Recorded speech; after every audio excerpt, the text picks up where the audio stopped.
உங்களை பற்றி சொல்லுங்கண்ணா. என்னுடைய பேர் வந்து சக்தி. சரிங்க. சொந்த ஊர் ஈரோடு. சொந்த ஊர் ஈரோடு. நான் வந்து இப்போ இந்த பிஸ்னஸ் வந்து 1992 நான் வந்து பிஸ்னஸ் பண்ணிகிட்டு இருந்தேன். 1992 ஃபஸ்ட்டு ஆரம்பிச்சிங்க. இதுதான் பிஸ்னஸ் ஹோட்டல் பிஸ்னஸ். நீங்கள் வந்து முடிவு பண்ணதே வந்து ஹோட்டல் பிஸ்னஸ் தான் ஸ்டார்ட் பண்ணலான்னு முடிவு பண்ணிங்களா? சின்ன வயசுலேருந்து. ஏன் வந்து இதனால் ஃபேமிலி பேக்ரவுண்டு அந்த கலை, அதாவது ஒரு கேட்ரிங்கிறது ஒரு கலை, அதாவது நம்ம கொடுக்கக்கூடிய சர்வீஸ் வந்து பக்காவாக இருக்கணும்னு இந்த 1992 நான் செலக்ட் பண்ணேன். நீங்கள் சொல்லணும். இது கூட வந்து வேறு ஏதாச்சும் ஸ்டார்ட் பண்ணலான்ட்டு ஐடியா இருந்தது? இது ஒன்றே ஒன்று தான் இருந்தது உங்களுக்கு? இதில் வந்து டோட்டலாக கொடுக்கக்கூடிய ஃபுட்டு வந்து நல்லபடியாக கொடுக்கணும். எல்லா ஸ்டூடெண்ட்ஸுக்கும், எல்லா நம்ம கஸ்டமர்ஸுக்கு, பப்ளிக்கு வந்து நல்ல ஒரு ஹெல்த் அண்ட் நியூட்ரிஷியஸ் மீலாக கொடுக்கணும்னு ஒரு ஆர்வத்தோடு ஆரம்பிச்சிடலாங்க. சரி. நீங்கள் வந்து ஆரம்பிக்கும் போது வந்து யாருக்காக ஃபஸ்ட்டு வந்து கொடுக்கலாம் அப்படிங்கிற எல்லோரும் இப்போ வந்து ஹோட்டல் ஆரம்பிக்கும் போது நம்ம வந்து ஹோட்டல் ஏதோ ஒரு இடத்துல ஆரம்பித்தா போதும் அப்படிங்கிற மாதிரி வந்து ஆரம்பிச்சிருப்பாங்க. இப்போ நீங்கள் வந்து இந்த இடத்துல ஆரம்பிக்கணும் அப்படின்னு ஏதாச்சும் நினச்சி அந்த இடத்த பக்கம் வந்து ஆரம்பிச்சிங்களா? அப்படி இல்லைங்க. இந்த பிஸ்னஸ் பொறுத்தளவுக்கு நம்ம வந்து முதல்ல வந்து நம்ம ஆகாரம், இந்த ஆகாரத்துக்காக நம்ம வந்து மெயின் தான் பண்ணுறாங்க. இந்த ஆகாரத்துக்காக நம்ம இந்த ஆகாரத்தை கொடுத்து நம்ம சாப்பாடு போட்டுட்டு தான் நம்ம பணம் வாங்கலாம். இருந்தாலும் இதில் ஒரு எங்களுக்குன்னு ஒரு சாட்டிஸ்ஃபிகேஷன், நல்ல மனசுக்குன்னு ஒரு சாட்டிஸ்ஃபிகேஷன் உங்களுக்கு. ஆமாம். இதில் வந்து என்னுடைய மிஸ்ஸஸ் வந்து நியூட்ரிஷன் அண்ட் டயட்டிஷியன் டிபார்ட்மெண்ட்டு. சரிங்க. அது மூலிமா அவங்க வந்து நல்ல ஒரு ஃபுட்டை கொடுக்கணும், வரும் காலத்தில் வந்து எந்த ஒரு சைடு எஃபெக்ட் இல்லாமல் நல்லா இருக்கணும், மக்கள் நல்லா இருக்கணும் அப்படின்ற ஒரு ஆர்வத்தில் நானும் எனக்கு ஒரு சமையல் கலை தெரிஞ்சதுனால 2 பேருக்கும் கோயின்சிடானதால் போய் ஆரம்பிச்சோம். சரி சரிங்க. நீங்கள் வந்து கல்யாணம் ஆனதுக்கப்புறம் வந்து இந்த பிஸ்னஸ் ஆரம்பிச்சிங்களா இல்லை அதுக்கு முன்னாடி ஆரம்பிச்சிட்டிங்களா? முன்னாடி என்னுடைய கலைகள் நான் 1992 ஆரம்பிச்சது. எனக்கு மேரேஜ் ஆனது 2000 ஆச்சுங்க. சரி. இப்போ நீங்கள் வந்து முதல்ல இதுக்கு இன்வெஸ்ட் பண்ணது எவ்வளோ முதல் போட்டு ஆரம்பிச்சிங்க? ஃபஸ்ட் நான் போடும்போது 2 லட்ச ரூபா போட்டாங்க. 2 லட்ச ரூபா முதல்ல. 2 லட்ச ரூபா. 2 லட்ச ரூபாவும் உங்களுடைய அமௌண்ட்டா? என்னுடைய சொந்த உழைப்புனால வந்து நான் படிக்கும்போதே நான் வந்து பார்ட் டைம் ஜாப்புக்கு போகிறேன். சரிங்க. அதில் நான் ஏர்ன் பண்ணது அமௌண்ட். நீங்கள் படித்தது கேட்ரிங்? நான் கேட்ரிங்கிறது வந்து பழைய ஆரம்பிச்சதுக்கப்புறம் தான் ஹோட்டல் மேனேஜ்மெண்ட் கரஸில் படிச்சுருங்க. சரிங்க. அதுக்கு முன்னாடி ப்ரொஃபஷனல் வந்து டிப்ளமோ முடிச்சுட்டு பார்ட் டைமாக நான் வந்து சில இது பெரிய பெரிய ஆஃபீஸ்க்கெலாம் போய் பார்ட் டைம் ஜாப் பண்ணிவிட்டு அதுலேருந்து ஏர்ன் பண்ணது. ஓ சரி. இப்போ நீங்கள் வந்து ஃபஸ்ட்டு நாள் ஆரம்பிச்சிருப்பீங்களா? ஃபஸ்ட் நாள் ஆரம்பித்தா உங்களுக்கு எதிர்பார்த்த மன திருப்தி வந்து கிடச்சதா? எனக்கு வந்து அவ்வளவு ப்ராஃபிட் வந்து எனக்கு வந்து நான் எதிர்பார்க்கல. அந்த மாதிரி ப்ராஃபிட் ஃபஸ்ட் டேவே கிடச்சிது. என்ன காரணம்னா எங்கிட்ட இருந்து ஒர்க்கர் எம்ப்ளாயி வந்து என்னென்ன திங்ஸ் ரெடி பண்ணணும்னு பார்த்தோம்னா கிட்டத்தட்ட ஒரு 6000 ருபீஸுக்கு ரெடி பண்ணி வச்சுருந்தாங்க. ஆனால் அந்த அன்றைக்கு சேல்ஸ் ஆனது 12,000 ருபீஸ். 12,000 ருபீஸ். அதில் வந்து கிட்டத்தட்ட 6000 ருபீஸ் வந்து அசல் போட்டதுக்கு போக மீதி 6000 ருபீஸ் ப்ராஃபிட் பர் டே அந்த முதல் 1992 மட்டும். சரிங்க. இப்போ வந்து நீங்கள் ஃபஸ்ட்டு நீங்கள் நினச்சிங்களே அதுலேருந்து எவ்வளோ நாளில் வந்து நீங்கள் பிஸ்னஸ் தொடங்குனீங்க? அதாவது வந்து இப்போ இன்றைக்கி வந்து முடிவு பண்ணி நம்ம ஆரம்பிக்கலாம்னு நினச்சிங்க, அதுலேருந்து எவ்வளோ நாளுங்கோ ஃபஸ்ட் நாள் இந்த ஃபஸ்ட் டே இப்போ நீங்கள் சொன்னீங்களே அந்த ப்ராஃபிட் எடுத்தேன், அதுக்கும் இதுக்கும் எவ்வளோ கேப் இருந்தது?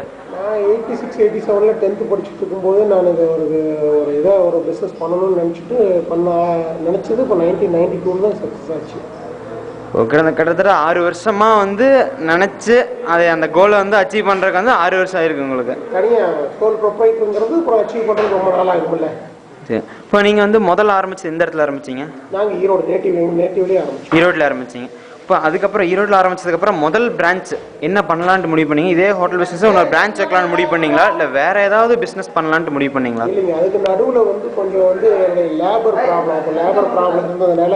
அப்போ ஃபஸ்ட்டு சந்திச்சது வந்து முதல் லேபர் ப்ராப்ளம். அந்த லேபர் ப்ராப்ளத்தினால நான் வந்து என்னுடைய ஃபீல்டு காலேஜில் அட்மினிஸ்ட்ரேட்டிவ் ஆஃபீஸராக நீங்கள் ஒர்க் பண்ணிட்டு இருந்தீங்க. அப்போ ஒர்க் பண்ணிட்டு இருக்கும்போது காலேஜில் அட்மினிஸ்ட்ரேட்டிவ் ஆஃபீஸில் ஒர்க் பண்ணிட்டு இருக்கும்போது இந்த பிஸ்னஸ் தொடங்குனீங்க? இல்லை, இந்த பிஸ்னஸ் ஆரம்பிச்சதுக்கப்புறம் இந்த லேபர் ப்ராப்ளத்தை சந்திச்சதுக்கப்புறம் தான் நான் வந்து ஒர்க் பண்ண போனேன். அட்மினிஸ்ட்ரேட்டிவ் ஆஃபீஸராக ஒர்க் பண்ண போய் அப்போ வந்து நீங்கள் இதில் வந்து பாதியில் நிறுத்திட்டீங்க. அந்த நிறுத்தின வருஷம் 97 சொன்னால் 6 வருஷம் 5 வருஷத்துக்கு அப்புறமா வந்து நிறுத்திட்டேங்க. மறுபடியும் தொடங்குனது 2010. 2010.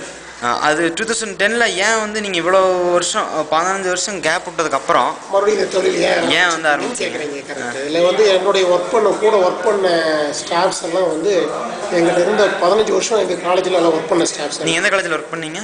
நாங்கள் திருச்செங்கோடு டு சேலம் போகிற வழியில் மகேந்திரா இன்ஜினியரிங் காலேஜில் மகேந்திரா எஜுகேஷனல் ட்ரஸ்ட், அதில் கிட்டத்தட்ட ஒரு 5 இன்ஜினியரிங் காலேஜ், ஒரு 6 ஸ்கூல் இருக்குது, ஒரு ஸ்பின்னிங் மில் இருக்குது. அது ஒரு பெரிய கன்சர்ன்.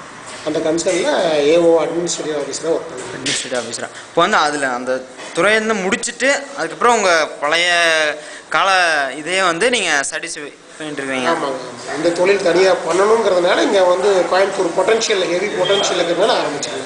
சரி, இது போக வந்து இப்போ 2010 ஆரம்பிச்சு இப்போ 1 வருஷம் ஆச்சுங்க. இந்த கேப்பில் வந்து நீங்கள் வந்து முதல்ல சந்திச்ச அந்த லேபர் பிரச்சனை வந்து இப்போ எப்படி இருக்குது? இப்போ லேபர் ப்ராப்ளம் இல்லைங்க. என்ன காரணம்னா அது வந்து கான்ட்ராக்ட் மூலிமா அவங்களே கான்ட்ராக்ட், அதாவது இப்போ வந்து எப்படின்னா நாங்கள் செஞ்சு கொடுத்துருவோம், நாங்கள் திங்ஸ் எல்லாம் செஞ்சு கொடுத்துருவோம், எங்களுக்கு மந்த்லி இவ்வளோ சேலரி கொடுத்துருவோன்னு சொல்லி கான்ட்ராக்ட் மூலிமா செய்யறதுனால எங்களுக்கு அந்த ப்ராப்ளம் இல்லை. இப்போ நீங்கள் வந்து ஒரு லேபர் வேணால் அது வந்து கான்ட்ராக்ட் மூலிமா வாங்கிக்கிறீங்க. அவங்க டோட்டல் கான்ட்ராக்ட் அவங்களே பண்ணிட்டு இருக்காங்க. இப்போ அவங்களே ஃபுல்லாக பண்ணுவாங்க. இப்போ நீங்கள் உங்ககிட்ட அவங்க கான்ட்ராக்ட் பிரித்து விட்டுறாங்க, நீங்கள் ஒரு சர்டன் பர்சன்டேஜ் ஒரு 4 பேர் இல்லை ஒரு 5 பேர் மாஸ்டர் தனியாக சர்வர் தனியாக ஒர்க் பண்ணுறாங்க. அந்த 7 பேர்த்துக்கிட்ட வந்து நீங்கள் எப்படி மெயின்டைன் பண்ணுறீங்க ஒரு ரிலேஷன்ஷிப்? அவங்களுக்கு டியூட்டி ஃபஸ்ட்டு பிரித்து விட்டுருமோ அந்த டியூட்டி அவங்க செஞ்சுட்டு இருக்காங்க. சரிங்க. இப்போ அவங்க வந்து திடீர்னு ஏதோ சர்டன் ஒரு லீவ் வேணும், தவிர்க்க முடியாத லீவ் வேணும், அந்த இடத்துக்கு போகிறாங்கன்னா அதுக்கு ரீப்ளேஸ் பண்ணுறதுக்கு வந்து நீங்கள் ஆள் வச்சுருக்கீங்களா? அந்த ஒர்க்கை வந்து அவங்களே கான்ட்ரிபியூட் பண்ணிப்பாங்க. மற்ற இருக்கவங்க ஒரு 6 பேர் கான்ட்ரிபியூட் பண்ணிப்பாங்க. 6 பேர் அவங்க வந்து கான்ட்ரிபியூட் பண்ணிங்க. இப்போ இந்த இதே வந்து இப்போ நீங்கள் வந்து இப்போ இந்த லாஸ்ட் 3 டேஸாக வந்து இப்போ நீங்கள் இல்லை, இதுக்கு வந்து மேனேஜிங் இந்த உங்களுடைய போஸ்ட்டை வந்து உங்களுக்கு அடுத்து தான் வந்து பார்த்துக்கிற அளவுக்கு எக்ஸ்பீரியன்ஸ்டு பர்சன்ஸ் இங்கே இருக்கிறாங்களா? அது அந்த என் கூட இந்த ஒர்க் பண்ண பையன் வந்து 15 இயர்ஸ் என் கூட ஒர்க் பண்ண பையன், அந்த மாஸ்டர் சீஃப் மாஸ்டர், அவருடைய டோட்டலாக அவருடைய கண்ட்ரோலில் விட்டுருக்கோம். இப்போ வந்து நீங்கள் இங்கேருந்து போனாலும் 1 வாரம் 2 வாரம் போனாலும் பிரச்சனை இல்லை, அந்த அளவுக்கு இப்போ கான்ஃபிடென்ட்டாக இந்த பிஸ்னஸ் நல்லா போயிட்டுருக்கு. இப்போ இதுக்கப்புறம் இதுக்கு அடுத்து தான் வந்து வேறு பிஸ்னஸ் என்ன பண்ணுறீங்க? இதுக்கு அடுத்தபடியாக பிஸ்னஸ் வந்து அவுட்டோர் கேட்ரிங் சர்வீஸ், அதாவது வெளியே மேரேஜ் ஃபங்க்ஷன்ஸ் எல்லாம் கேட்ரிங் சர்வீஸ் ஆரம்பிச்சிருக்கோம். ஸ்ரீ அன்னபூர்ணி குரூப்ஸ்னு சொல்லி தனியாக ஆரம்பிச்சிருக்கோம். ஏன் வந்து ஸ்ரீ அன்னபூர்ணின்னு வந்து இந்த ஹோட்டல் ஆரம்பிச்சிங்க? நேம் காரணம் வந்து நம்மளுக்கு வந்து சாதம், அதாவது நம்மளுக்கு ஆகாரம் அளிக்கக்கூடிய தெய்வத்து பேர் வந்து ஸ்ரீ அன்னபூர்ணி தேவி. அதனால் அந்த தெய்வத்தின் பேரில் ஸ்ரீ அன்னபூர்ணி மெஸ்ன்னு ஆரம்பித்தோம். சரிங்க. இப்போ அவுட்டோர் கேட்ரிங் வந்து ஸ்ரீ அன்னபூர்ணி குரூப்ஸ்னு தனியாக ஆரம்பிச்சிருக்கோம். இப்போ வந்து நீங்கள் வந்து உங்கள் பேரில் ஆரம்பிச்சு தான் அன்னபூர்ணி மெஸ்ஸுன்னு, இப்போ செகண்ட் பிஸ்னஸ் வந்து அன்னபூர்ணி குரூப்ஸ்னு கேட்ரிங் சர்வீஸ் சர்வீஸ் பண்ணலான்னு இப்போ இறங்கிருக்கோம். இப்போ வந்து இம்ப்ளிமெண்ட் பண்ணிட்டீங்களா? இம்ப்ளிமெண்ட் பண்ணியாச்சுங்க. நாங்கள் வேற ஒருத்தர் நேம் பண்ணிட்டு இருந்தோம். இப்போ இதே நேமில் கண்டினியூ பண்ணலான்ட்டு பண்ணிட்டு இருக்கோம். அது வந்து நாமக்கல் சேலம்லாம் பண்ணிட்டு இருக்கோம். கேட்ரிங் எல்லாம் மேரேஜ் கேட்ரிங் எல்லாம். அதுக்கும் இதுக்கும் வந்து உங்களுக்கு அந்த 2 வந்து பார்க்கறனால உங்களுக்கு ஏதோ ஒரு வந்து இடையூறு ஏற்பட்டுருக்குதா? ஒன்றும் இடையூறு இல்லைங்க. அதாவது நம்ம தனித்தனியாக ஒவ்வொரு டீம் லீடர் இருக்கிறனால எங்களுக்கு பிரச்சனை இல்லை. இப்போ அதுவும் இதுவும் உங்கள் ரிலேட்டடான ஜாப்புங்கிறனால உங்களுக்கு வந்து பிரச்சனை இல்லை அப்படின்னு சொல்ல வரீங்க. இப்போ இதே வந்து வேறு ஏதாச்சும் பிஸ்னஸ், இப்போ உங்களுக்கு இப்போ டீச்சிங் ப்ரொஃபஷனல் தானே, வேறு ஏதாச்சும் இப்போ டியூஷன் சென்டர் இல்லை அது போக இல்லாமல் இந்த மாதிரி வேறு ஏதாச்சும் ஒரு பிஸ்னஸ் ஆரம்பிச்சிருந்தீங்கன்னா உங்களுக்கு வந்து அந்த பிரச்சனை சந்திச்சிருப்பேன் அப்படின்னு நீங்கள் சொல்கிறீங்களா? உங்கள் எக்ஸ்பீரியன்ஸை பொறுத்த அளவுக்கு நான் கேட்குறேன். இந்த லேபர் கான்ட்ராக்ட் பிரச்சனை கான்ட்ராக்டில் இருக்கிறதுனால எங்களுக்கு லேபர் பிரச்சனை கிடையாது. அவங்க வந்து லேபர் கான்ட்ராக்ட் வந்து விடுறது வந்து அவங்க நிறைய டீம் வச்சிருக்கிறதுனால நமக்கு அந்த பிரச்சனை இல்லாதனால போயிருக்கு. எது பிரச்சனை உங்களுக்கு இருக்கிறதில்ல? சரிங்க. அப்புறம் வந்து நீங்கள் யூஸ் பண்ணுற ஒரு பிஸ்னஸ் ட்ரிக் அப்படின்னு வச்சுருப்பீங்களா உங்களுடைய இத்தனை வருஷம் எக்ஸ்பீரியன்ஸ்? வந்துங்க ஹார்ட் ஒர்க் நெவர் ஃபெயில்ஸ். அந்த வேர்டு வந்து எனக்கு ரொம்ப இதுங்க. Hard work never fails. கடின உழைப்பு வந்து இதாகாது, ஃபெயில் ஆகாது. தென் அடுத்தது வந்து plan your work, work your plan. Plan your work, work your plan. Customer satisfaction. அது உங்களோட கஸ்டமர் சாட்டிஸ்ஃபிகேஷன் வந்து நீங்கள் எப்படி வந்து ஃபீட்பேக் வந்து எப்படி தெரிஞ்சுக்கிறீங்க? ஃபீட்பேக் வந்து அவங்களே எங்கள் சஜஷன் சொல்லிட்டு போயிடுவாங்க. எல்லா கஸ்டமர்ஸும் சஜஷன் சொல்லிட்டு போயிடுவாங்க. அந்த அளவுக்கு நீங்கள் இன்ட்ராக்ட் பண்ணுறீங்களா? Customer interact with all others. உங்களுக்கு ரெகுலர் கஸ்டமர்ஸ் டர்ன் ஓவர் எவ்வளோ இருக்கும்? ரெகுலர் கஸ்டமர்ஸ் ஒரு 50 மெம்பர்ஸ் இருப்பாங்க. 15 பேர். 50 மெம்பர்ஸ் வந்து 50 மெம்பர்ஸ் ரெகுலராக வந்துட்டு இருக்கிறாங்க. சரிண்ணா, போதுங்க. தேங்க்யூ. இப்போ வந்து என்னை பற்றி ஏதாவது நீங்கள் சொல்ல நினச்சிங்கன்னா சொல்லலாம். இல்லை, நீங்கள் வந்து பிஸ்னஸ்ங்கிறது வந்து கரெக்ட், நீங்கள் என்ட்ரி பண்ணது கரெக்டு. என்ன காரணம்னா இதில் வந்து நிறையா வந்து என்னுடைய ஏஜ் வந்து இப்போ 41 ஆயிடுச்சு. நிறைய எக்ஸ்பீரியன்ஸ் இருக்கிறனால முதல்ல வந்து இன்னைக்கு இருக்கிற மக்கள் டோட்டலாக வந்து எல்லாருமே சர்வீஸ் மோட்டிவ்ல எல்லாம் எதிர்பார்க்குறாங்க. அதனால வந்து நீங்களும் ஒரு சர்வீஸ் மோட்டிவ்ல எல்லாமே திங்கிங் வே ஆஃப் பிஸ்னஸ் வந்து யாருன்னா நல்லா இருக்கும் அப்படின்னு என்னுடைய இந்த ப்ரெசன்டேஷன் எப்படி இருந்தது? என்னுடைய இப்போ இன்டர்வியூ பண்ண விதம் நல்லா இருக்கு. இன்னும் கொஷின்ஸ் நிறைய கேட்கணும்னு நினச்சி நிறைய கொஷின்ஸ் கேட்கலாங்க. கண்டிப்பாக நெக்ஸ்ட் டைம் வரும்போது நல்லா பண்ணுங்க. தேங்க்யூ.